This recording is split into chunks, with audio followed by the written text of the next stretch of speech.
Hello and welcome to Monday's ITV News Meridian. Tonight's headlines in the Thames Valley. The landmark study hoping to better understand the risk of type 1 diabetes in children. 9-year-old Taylor and his family say his diagnosis has been life-changing. There are days where he does get upset. He's like, if he wants to go out and play with his friends and he's gone into a hypo, he can't just go. We've had some sleepless nights as well, haven't we? The Wokingham Leisure Centre facing demolition. Campaigners from squash players to gym users say St Crispin's is a vital part of the community. Also tonight, keeping your pets safe around water. Lifeboat crews say they've been called out more than ever to rescue dogs from drowning. And yes, it's been a washout as July draws to a close. How much rain have we had? How much more to come? I'll be back later with the facts, figures and the full forecast.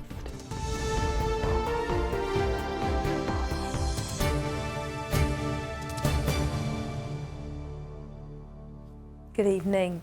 The mother of a boy from Basingstoke living with diabetes says her son's condition has changed their lives. It's cases like 9-year-old Taylor that has prompted a landmark study by South Central Ambulance to screen children for type 1 diabetes.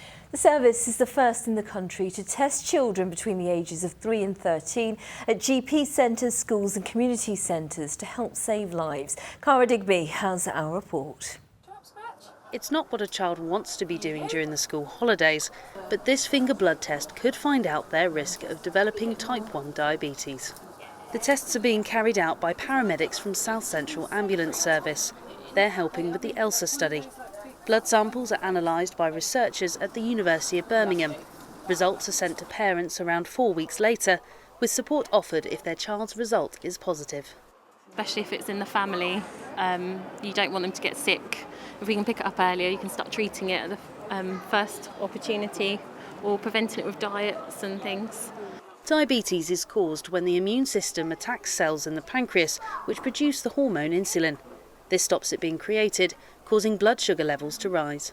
It's something that normally isn't found in children until they're really poorly. So often they may be unconscious or really unwell in the back of an ambulance or sent to hospital with type 1 diabetic symptoms that until they're actually diagnosed in hospital can treatment start. 9-year-old Taylor was diagnosed with diabetes just over 2 years ago. He started wetting the bed a lot and at first his parents thought it was an infection, but blood tests confirmed he had the condition. It has been life-changing. It is very life-changing now, sort of, for him. His insulin is administered through a pump, which has made things easier. But he still has to monitor how long he can play sports and what he eats. This is to stop him going into a hypo, low blood sugar, or a hyper, high blood sugar. I don't really feel it anymore, but sometimes I feel shaky or clammy or something like that. And your vision goes blurry, doesn't it? Sometimes. He's done quite well, but there are days where he does get upset. He's like, if he wants to go out and play with his friends and he's gone into a hypo, he can't just go. He has to kind of stop, treat the hypo before he can actually go off and do anything, and that can get quite upsetting for him. Around 400,000 people in the UK are thought to have type 1 diabetes. That includes around 29,000 children. It's estimated that 3 in 1,000 children are at high risk of developing it. Common symptoms in children include them going to the toilet a lot more to pass urine, being really thirsty and unable to quench it, feeling more tired than usual, losing weight or looking thinner, and getting more infections than usual. The sooner we can diagnose patients, and may that be diabetes or other illnesses, the more likely we are to prevent there being serious complications and then being a greater cost to the NHS and suffering for the patients and for their families. Parents can order home test kits via the ELSA study website. And over the next 18 months, the ambulance service will hold screenings at GP practices, schools and community centres across Hampshire and the Thames Valley. Cara Digby, ITV News.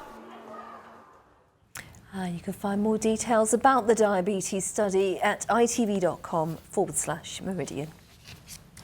A man who was stabbed in his shoulder and suffered a wound to his head during an attack in Reading has been discharged from hospital.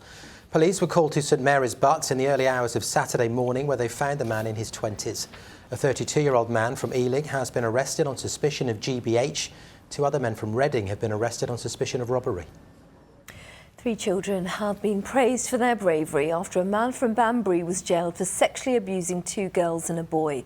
Oxford Crown Court heard 56-year-old David Ruddick carried out the abuse over a sustained period of time. He's pleaded guilty to a number of charges, including rape. A man has been charged after another man in his 20s suffered multiple stab wounds to his legs in Basingstoke. It happened on Queen Mary Avenue in Southview 2 weeks ago. 28-year-old Declan Westwell of no fixed address has been charged with inflicting GBH with intent. Users of the leisure centre in Wokingham say they would be heartbroken if it was closed. They say St Crispin's is a vital part of the community and have launched a campaign to save it. Well, the council has launched a public consultation on the future of St Crispin's because of a decline in users. One option is to demolish it, as Mel Blaw reports. Taekwondo classes have been taking place at St Crispin's for the last 30 years. But there are fears for the group's future if the centre were to close. If I was to move even 15 minutes down the road towards Woodley or Bracknell or somewhere like that, the industry that we're in, people actually just stop because it's not convenient for them to travel and therefore they stop. We would significantly be affected if we had to move venue. A public consultation on the future of St Crispin's was launched due to falling usage, which Wokingham Borough Council says has got worse since the opening of a new leisure centre at the Carnival Hub last year. The consultation includes 5 potential uses of the site, one of which includes demolishing and mothballing it until land values increase. Those who use St Crispin's regularly say it's more than just a leisure centre. It's got such a community feel. It's not just going to the gym, it's actually going to your family. We're really good friends. We're really good friends with the staff as well as obviously with each other. So it would absolutely break my heart if this gym was to go. There's a community here. We get on with the people who use the gym, play badminton here. There's a lot of friendships among the squash players who, we go on holiday together. We've been around Europe playing squash. If this centre closes, it's the end of the last 2 public squash courts in Wokingham Borough. In a statement, a spokesperson for Wokingham Borough Council said, "We would like to stress this is a consultation and no decision has been made. The council has invested significantly in leisure facilities in recent years and will continue to do so. This is not a cost-cutting exercise. It is about ensuring the best use for the site." The consultation runs until the 23rd of August. Mel Blaw, ITV News, Wokingham. Ukrainian soldiers who've just completed weapons training with troops in Wiltshire say it's a real boost to their morale and will help them edge closer to victory in the war with Russia. The British troops who have been giving the training say it's been an honour to pass on their skills. David Wood joined them on one of their final days of training. Lined up and loaded, these lethal weapons take skill to operate. The AS-90 guns are fully automatic and are the sort of weapons being sent to help Ukraine's war effort. The front line there is more than 1,000 miles away from this range. And yes, there's no enemy here, no risk of being shot at. But these exercises are designed to be as real as possible for the Ukrainian trainees. The willingness to learn, you cannot fault them. They're your perfect student. Probably one of the hardest things we've got is the language barrier, which you can naturally think how difficult that would be. So the instructors, because we've been on it from the beginning, we've learned quite a little bit of Ukrainian, which has created a lot of banter with them. They've ended up laughing at our poor accents because we've said something wrong and we've missed a letter. But yeah, it's been an honour and a privilege to work with them. Ukraine's fighters are being taught to operate the gun when its systems fail. They must load and fire 5 rounds of these 96-pound shells. It's to test their strength to prepare them for battle. Ruslan is one of those destined for the front line. The morale and spirits are really high, he tells me. We know that the skills and all the practice we learn here will take us closer to victory, he says. This is the second time Ukrainian troops have come to the UK to learn these weapons since the Russian invasion last February. What makes it different this time round is the Ukrainian troops who are here being trained are instructors themselves. When they take their skills that they learn here, they will take them to the Ukrainian front line and pass them through their military. As Ukraine prepares to go into the long haul in this conflict, skills learned here could really make the difference. And it's not the only training happening in the region. Earlier this year, the Ukrainian president visited Bovingdon Camp in Dorset. There, his troops learned on British tanks. We use interpreters who have been people who've come over from Ukraine since the invasion, mostly, who are incredibly talented and very, very good at their job. So it really, really limits any issues. These men will soon swap the relative peace and safety of this range for their war-torn country. There, they will live in constant danger. They hope their training here will give them the edge as they return home to face the enemy. David Wood, ITV News. You are watching ITV News Meridian here in the Thames Valley. Thank you for watching us. Still to come. How to keep your dog safe near water as lifeboat crews report more call-outs to rescue pets. And well done to Sam, who's cycled from Norway to the south in memory of his late granddad. And remember, for more news from right across the Thames Valley, please go to our website, itv.com/Meridian. You can call us, the number's on your screen now, and you can follow us. That's on Facebook, Twitter and on Instagram.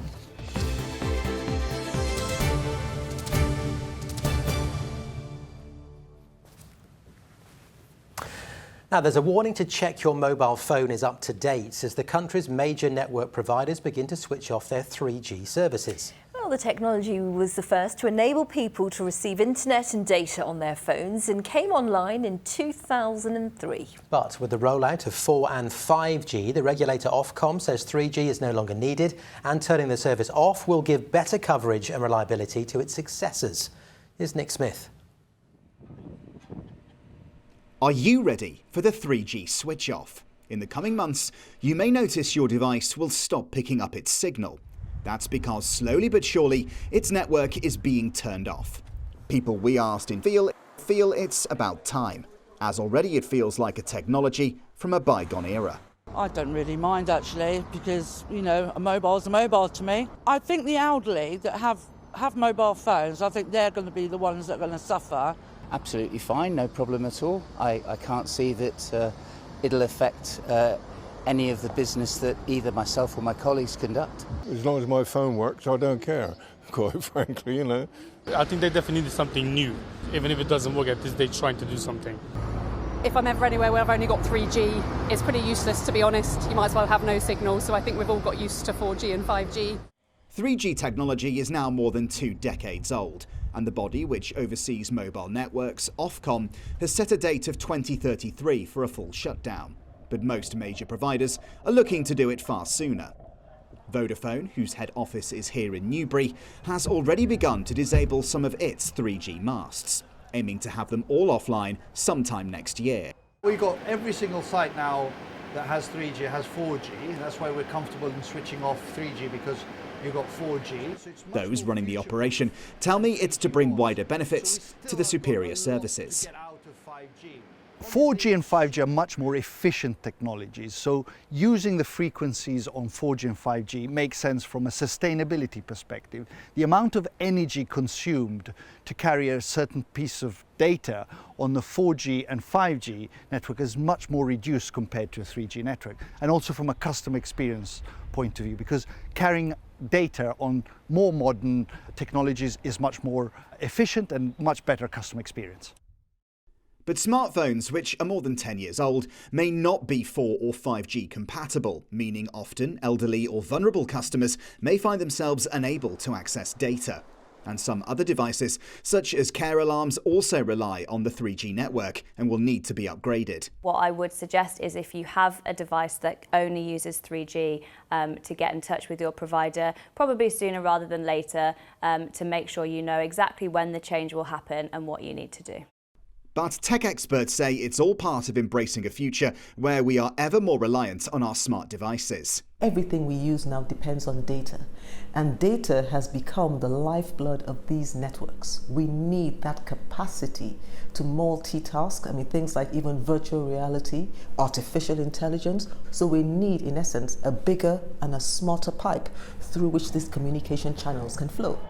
It was groundbreaking for its time, but 3G will soon be consigned to history, becoming another footnote in the rapid advance of digital technology. Nick Smith, ITV News. Now, dog owners are being urged to keep their pets under control around water after a rise in the number needing to be rescued. Yes, lifeboat crews in our region say there's been an increase of 20% in call-outs to animals at risk of drowning. The Dogs Trust says simple precautions can help protect owners and pets. Here's Malcolm Shaw. Hello, buddy. Hello. Max. Stranded on a narrow beach with the tide coming in, Max the collie had fallen 100 feet from the cliffs at Seaford and somehow survived. Against all odds, lifeboat crews were able to rescue Max. The incident last year, just one of a rising number of similar cases with dogs getting into difficulties around water. Around the country, lifeboat crews rescued more than 160 dogs last year. In our region, the figure was 25, and that was an increase of 20% on the previous year. Lewis Arnold, the coxswain of the New Haven lifeboat, is a keen dog owner himself. He says people should always summon help if their pet has got out of their depth. The RNLI will always endeavour to save lives at sea, whether that be animals or persons. So we've never not launched to an animal in distress, because the chances are the owner will also be in distress and want to enter the water or put themselves into a risk situation as well. So we will always launch to animals that are stuck and cut off by the tide. Now the RNLI has teamed up with the Dogs Trust to give advice to owners on how to keep both their pets and themselves safe at the seaside. Keep your dog on a lead. So if you're near a coastal cliff, or if you're near really fast flowing water or lots of mud, it's really sensible to keep your dog on a lead, even though your dog's got a good recall, because then at least you know your dog's not going to run and get into trouble. Fly is a lively 3-year-old who loves water. So I always keep her on a long line, sort of 3-metre lead for safety purposes. I would never let her go in the sea on her own. She'd go far too far. It's just not worth the risk. Or near the cliff tops, because we walk near the cliff tops as well. Max was one of the lucky ones. He survived an ordeal that could easily have ended in tragedy. Other owners are now being urged to take extra care around cliffs, beaches and riverbanks. Malcolm Shaw, ITV News. Sarah's here now with your sport. Sarah, anything to say to Matt? Not at the moment, no, thank you. Okay, thank you. Thank you. Well, a sports day with a difference has been held in Sussex, with refugee children from the Ukraine coming together to play football and watch the Women's World Cup. The Change Foundation began running events on the Polish border as young people escaped the horrors of war, and the sessions are continuing here in the heart of the South Downs. Andy Dickinson reports.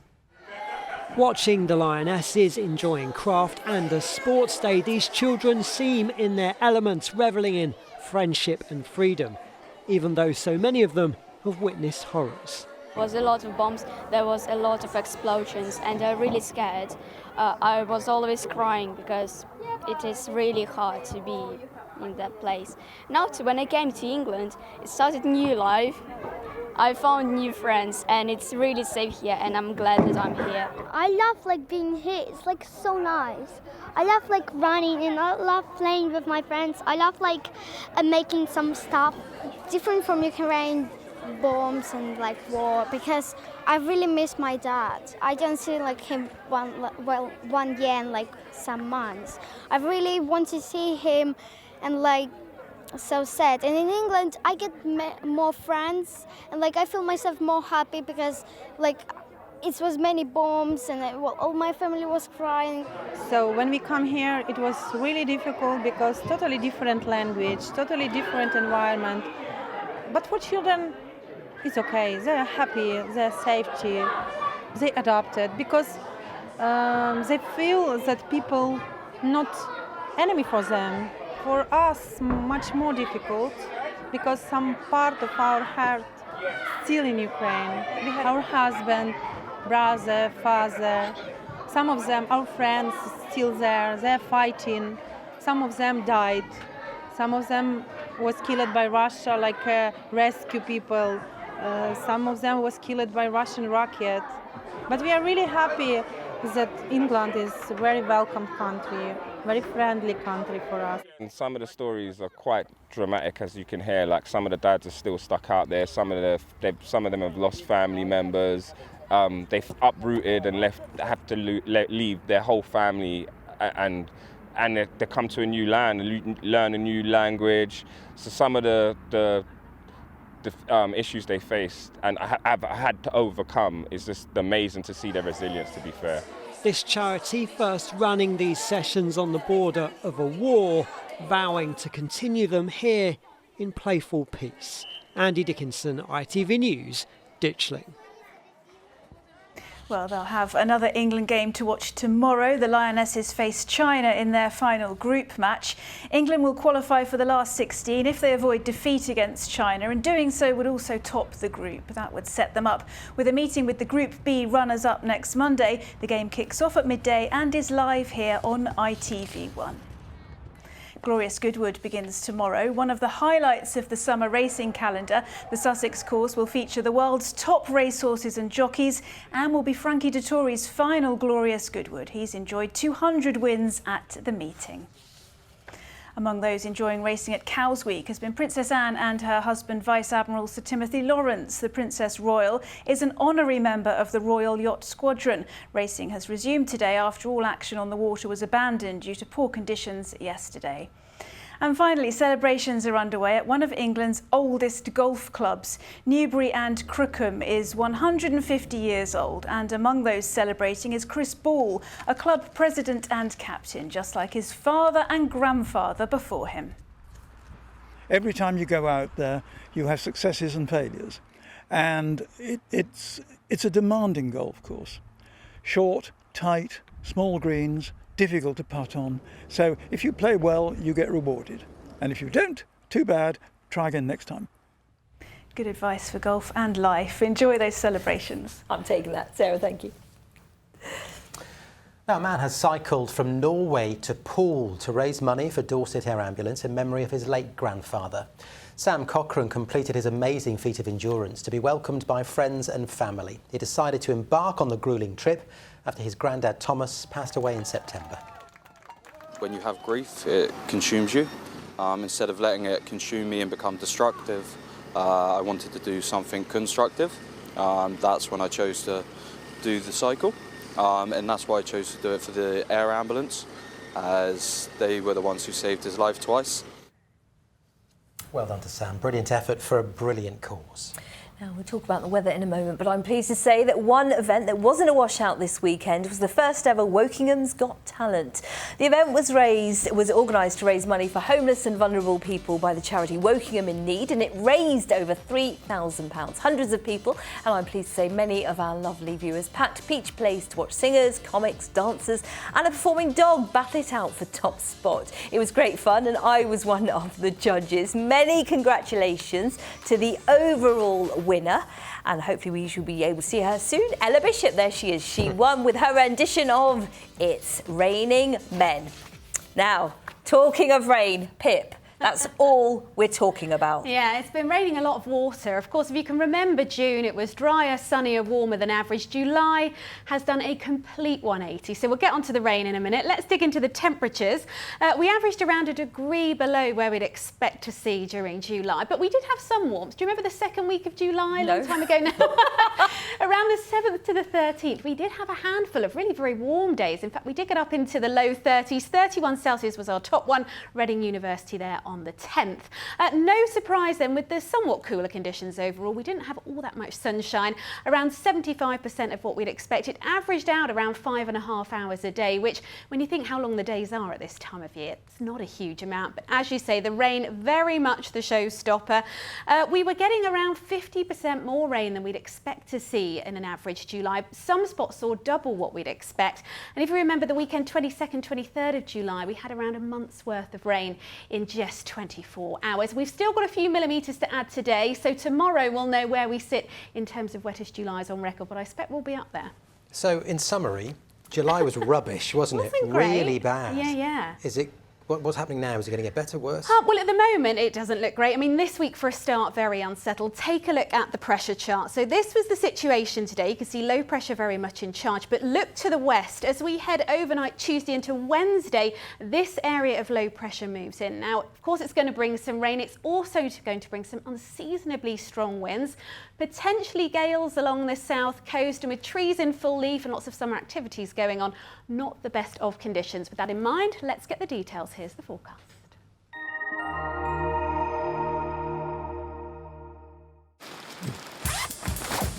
Whatever the weather, it always feels like home. Vaillant Heat Pumps and Boilers sponsor ITV Meridian Weather.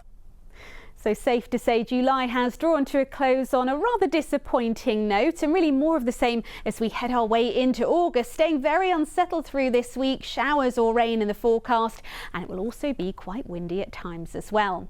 Out there at the moment, still quite a bit of cloud on the scene, some patchy rain and drizzle, and whilst this will clear, we will also see just a scattering of showers drifting in on the westerly breeze overnight. But there will be a good deal of dry weather overnight, some lengthy clear spells, but another fairly muggy one. Temperatures probably not falling much below 14 or 15 degrees Celsius.